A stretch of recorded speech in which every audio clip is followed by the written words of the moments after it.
In the following presentation, you will learn about the National Association of Teachers of Singing and its annual intern program, which was held on the campus of the University of North Carolina at Charlotte for the past 2 years. Our cameras documented each aspect of the 2008 intern program from start to finish. Please join us.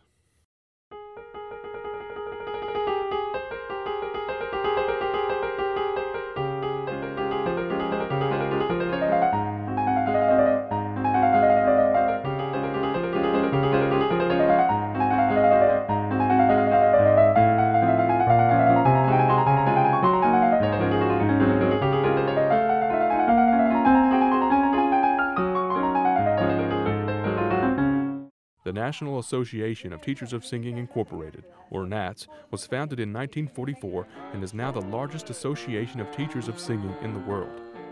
Today, NATS boasts more than 6,500 members in the United States, Canada, and over 25 other countries around the world. President Scott McCoy tells us more about NATS.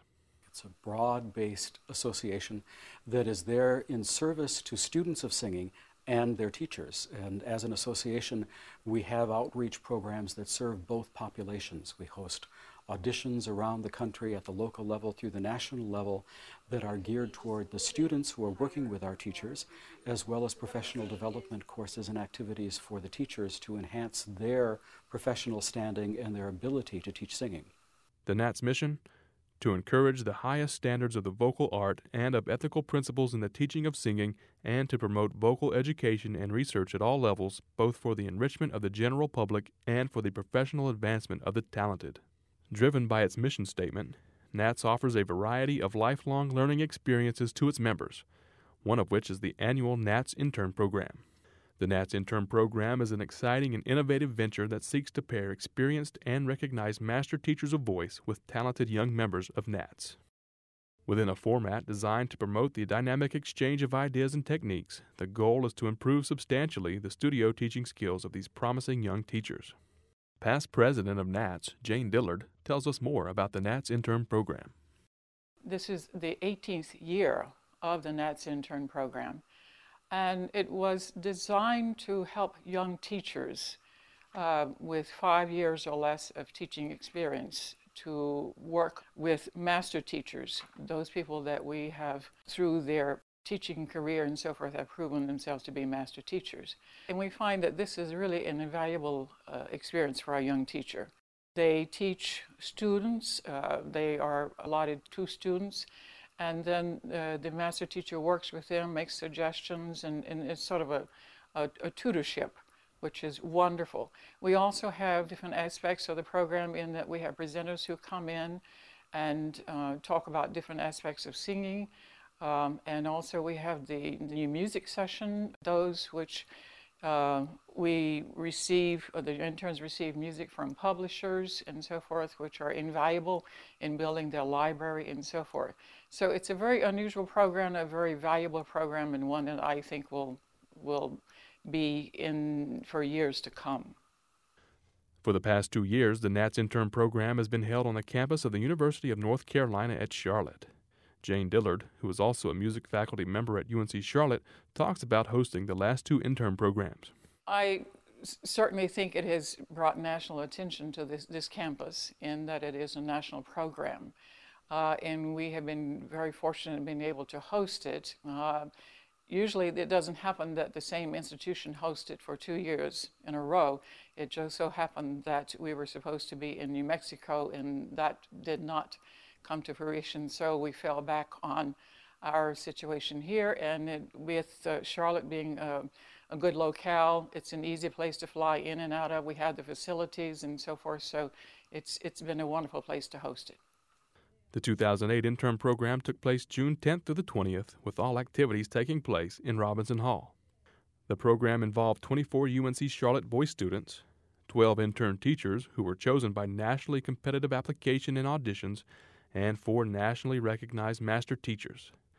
The master teachers for the 2008 NATS Intern Program included Marilyn Taylor, chair of the voice department at the North Carolina School of the Arts in Winston-Salem, North Carolina; Barbara Hill Moore, professor of voice at Southern Methodist University in Dallas, Texas; Charles Peterson, who operates his own private studio in Seattle, Washington, and George Shirley, the Joseph Edgar Mattey Distinguished University Emeritus Professor of Voice at the University of Michigan School of Music in Ann Arbor, Michigan. On the evening of arrival day, an orientation meeting was held. UNC Charlotte Associate Professor of Music and on-site coordinator for the Nats Intern Program, Jeffrey Price, gave out information, and Director of the Intern Program, Jane Dillard, introduced the master teachers to all who attended. The interns, and also students who were present, introduced themselves, and afterwards, all those in attendance had the opportunity to mingle and get to know one another better. After the orientation, it was evident that the participants were looking forward to the next 9 days of instruction and learning and the final performance in the Ann Belk Theater. I'm excited about, number one, learn how to perform.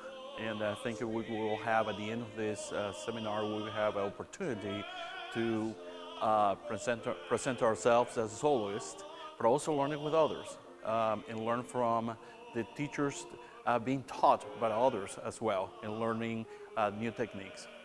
I hope to learn how to work with different people, different voice types. I currently have many sopranos and not much else right now that I teach, so I'm looking forward to seeing and working with some different voice types and having somebody supervise me right there and be able to help me figure out the best ways to help them.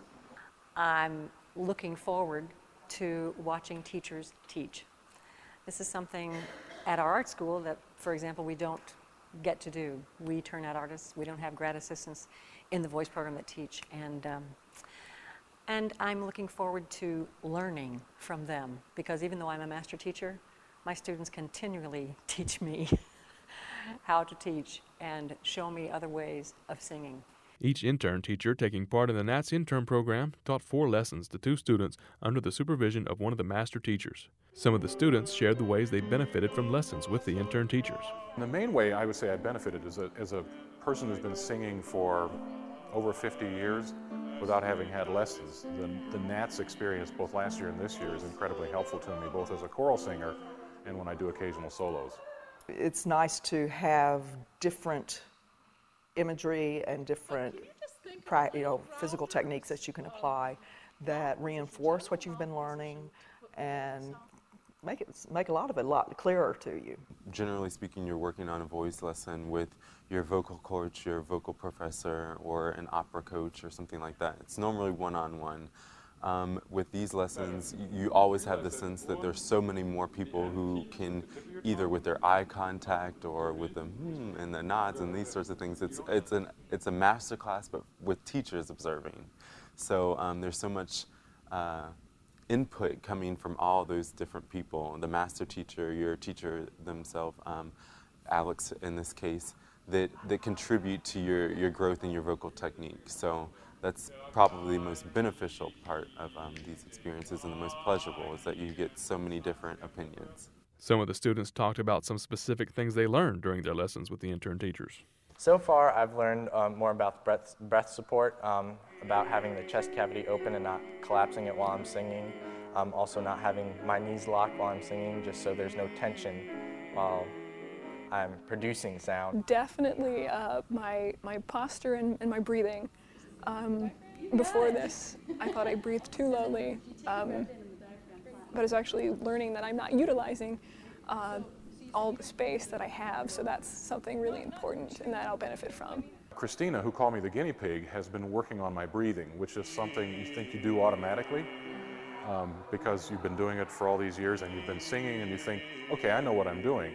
And she's taught me to think about my breathing process in a totally different way. The students found many things about their lessons with the intern teachers quite enjoyable. I have really enjoyed the interaction, the energy, the personality. Her explanations are always easy to understand, and her exercises, something else that I've really enjoyed. The most I've enjoyed about my lessons is that they're longer than I usually have them. They're an hour, so I get to actually enjoy them more. They're far more extensive than I would normally have them. It's just awesome. It's a lot of fun, and it's let me do something with singing over the summer where there's not really that much to do except for auditioning for shows and stuff like that. The master teachers supervised the intern teachers during these lessons. Some of the interns shared the ways they have benefited by having the masters present. I've benefited in a lot of different ways. It's a really interesting forum in which you're teaching and you're more aware of your teaching because you're aware that someone is watching you the whole time.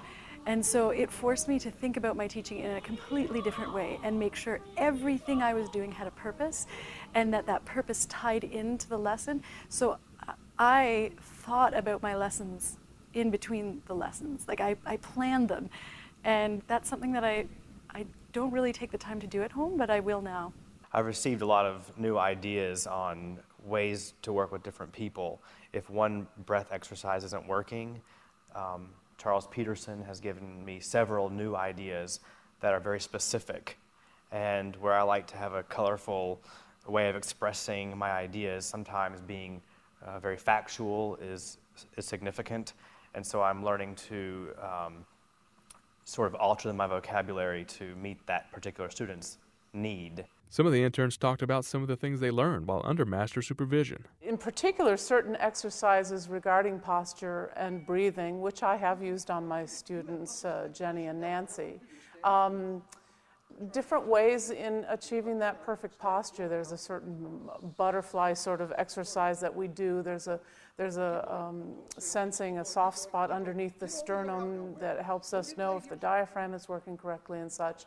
These are things that I hadn't thought about quite so specifically in my own teaching. I've learned that in my own teaching, I perhaps rely a little bit too much on explanation.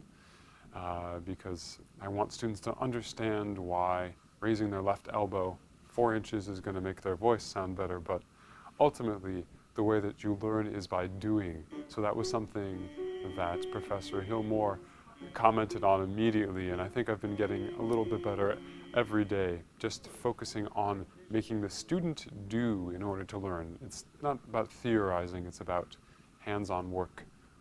As part of the lessons with the students, the interns were observed by other interns.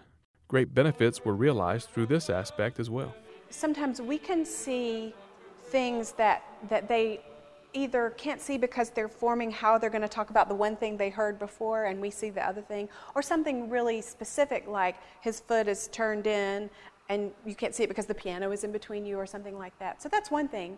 But another real specific thing that have come away from this with is some different vocalises. That sounds kind of, maybe corny, but people use different, there's a she hang me, which I never had heard before, and I love it because it keeps the voice in the front.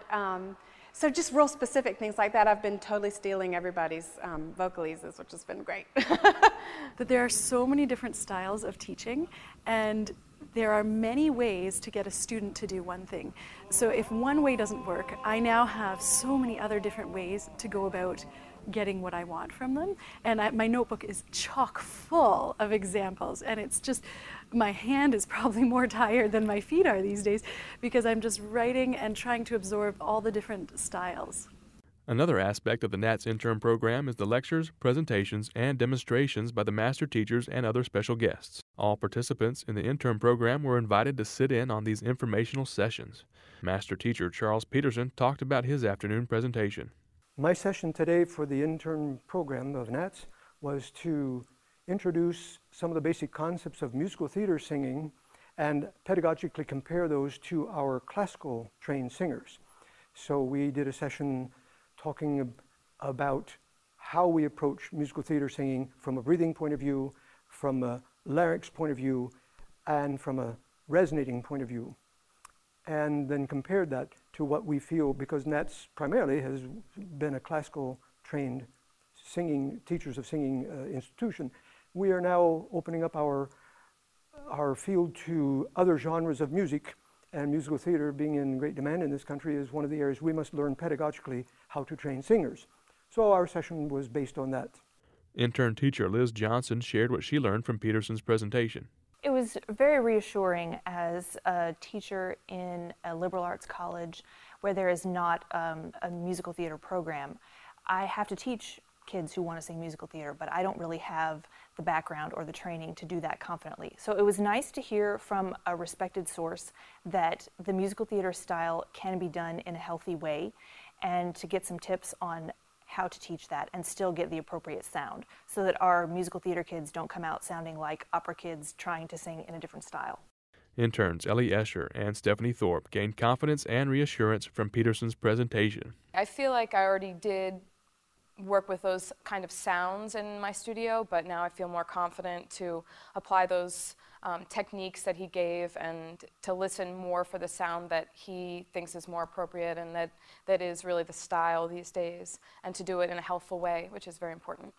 Well, I thought the presentation was great. It mainly reaffirmed what I've been doing in my studio. I was kind of thrust into the deep end without any knowledge of musical theater besides what I had heard on the radio. And so I took coachings and lessons from people who were in the musical theater business and now have kind of made a name for myself in Las Vegas as musical theater. So I have people coming from strip shows to, or not actually strip shows, but the shows on the strip, to learn how to sing musical theater more healthily, because I do want to hear it, like Mr. Peterson said, I do want to hear a more classical sound. And so I'm trying to get them to produce it more healthily so that they can have longer careers. Master teacher Marilyn Taylor's presentation involved the use of tools to bring imagery to life. Taylor talked about the idea behind her bag of tricks. I've been working so hard to make my teaching more tangible, to help them have a process, to help them have something physical that, you know, helps the sensual awareness come to life again, helps recall that, you know, feeling that they had, which they then try to reproduce on their own in the practice room. In essence, I was going to start the discussion about imagery. What is it? What kinds of imagery are there? How do we use them? Give me some of your images. Have an open-ended discussion, learn from each other, and then, you know, show some ways in which I aid some of those physical processes with, you know, simple, inexpensive tools. Master teacher Barbara Hill-Moore's presentation dealt with the ethical challenges in transmitting talent. Hill-Moore shared some of the main points of her presentation. One of the most important points is identifying talent and recognizing the difference between simple, everyday talent and career potential talent.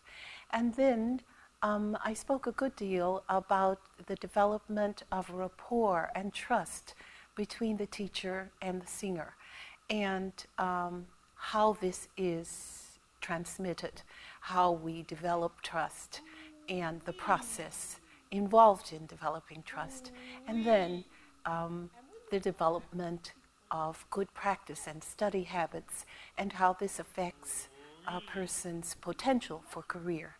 Intern teachers Angela Haas and Matthew Markham enjoyed hearing about Hill-Moore's passion for people.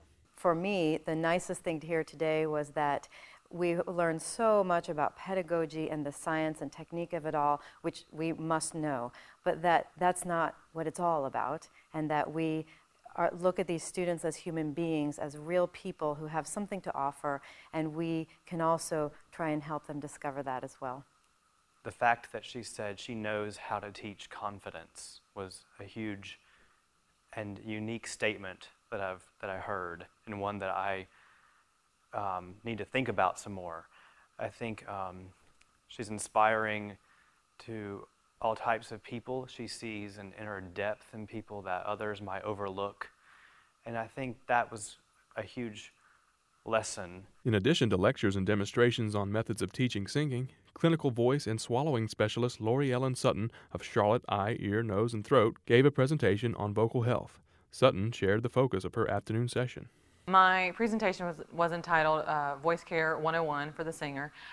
Just a very brief overview of the anatomy and physiology of the vocal mechanism, possible things that can happen to injure or to harm the vocal cords, how we deal with them, but most importantly, how to care for the voice to prevent a voice disorder, because sort of my main message was that prevention is the best medicine, but tried to bring to light a lot of different aspects regarding medications and reflux and behavioral things and other outside stressors that can impact the voice in general, but specifically have a greater impact on singers because of their higher demand and expectations for their voice. After Sutton's presentation, intern teacher Timothy Culver talked about how he will use what he learned with his students. While certainly I have done this, I will probably even more so be really diligent with my students about vocal care, and that they really stress that to them, that they need to really be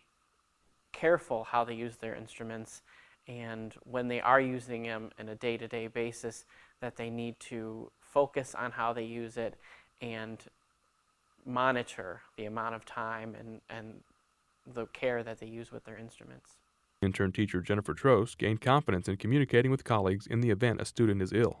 One thing she encouraged us to do is when we notice that a student is sick or is having difficulty singing, I think sometimes, especially if they have to go off now to a choir rehearsal and sing, we sort of feel reticent about treading on another professor's feet or something. And I feel sort of encouraged now to say, if I think that student shouldn't sing for the next day or 2 or 3 days, to contact that colleague and to tell him or her, you know, this is a legitimate illness, and this student really would benefit by not singing. Now that student can be present in the rehearsal and hear the information they need to hear, but they shouldn't be singing.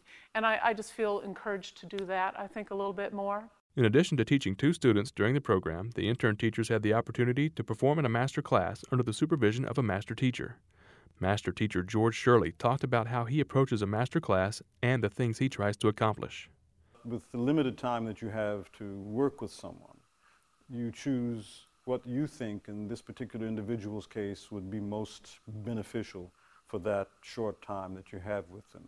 And it's sometimes in a class I've heard a singer and there's been very little, if anything, to comment on.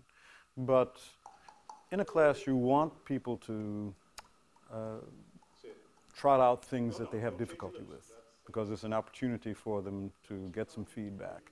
If it's something that they sing and really sing well, then the classes, they don't quite expose themselves to the benefits that might accrue if it's a song or an aria that they really have a problem with.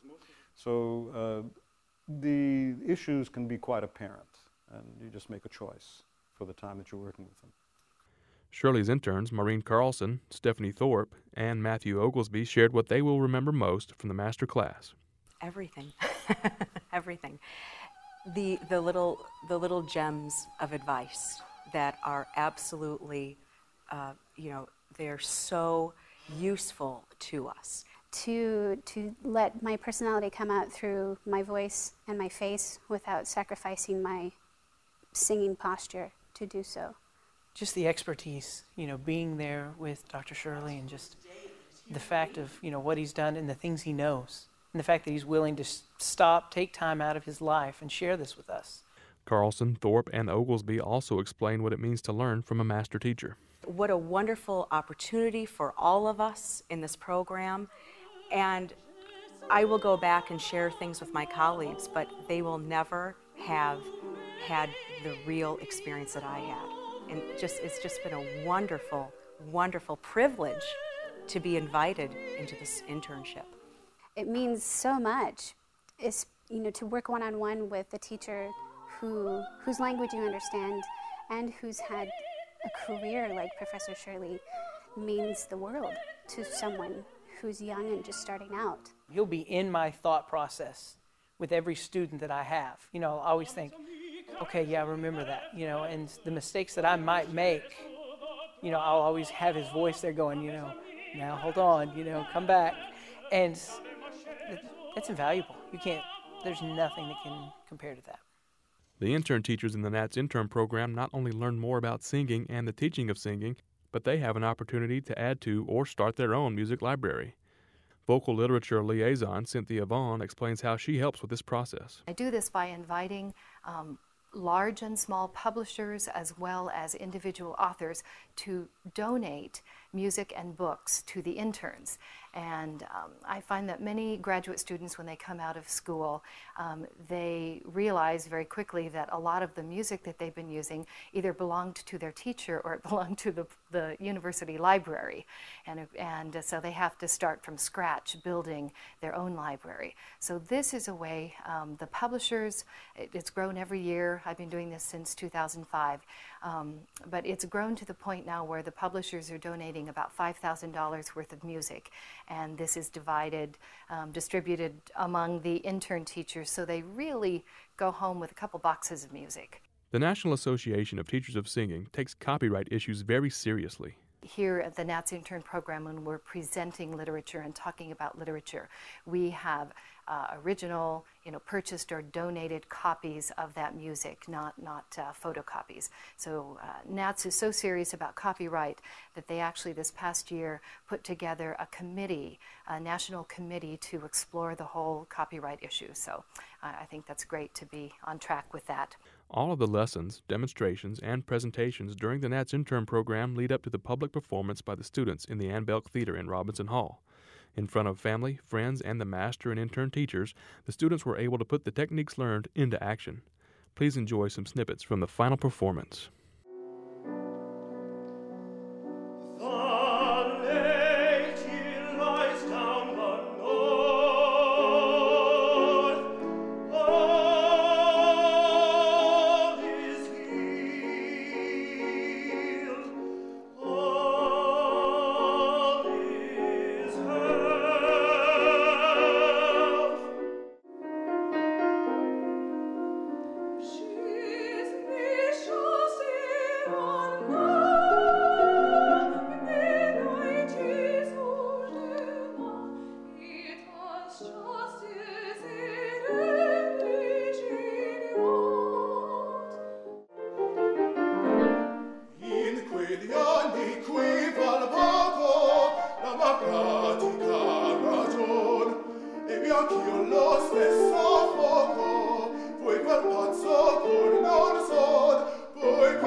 With the end of the public performance came the end of the 2008 NATS Intern Program. All participants gathered together for photographs and farewells, and some shared their thoughts on the intern program now that it had come to an end. This wonderful exchange with colleagues, young and older, inexperienced and highly experienced, has been rejuvenating for me. Going into it, I knew that the teachers that I'd be working with and my fellow interns would be of the highest caliber, but what really surprised me is how much I learned about my own singing. Overall, it was a great experience for me. I did it last year too, and this year I found things more rewarding than they were even last year. I learned more. The people, my teachers were great, the master teachers were great, so overall I think it was a great experience. Thank you for joining us on this inside look at the 2008 NATS Intern Program. For more information on NATS, go to www.nats.org.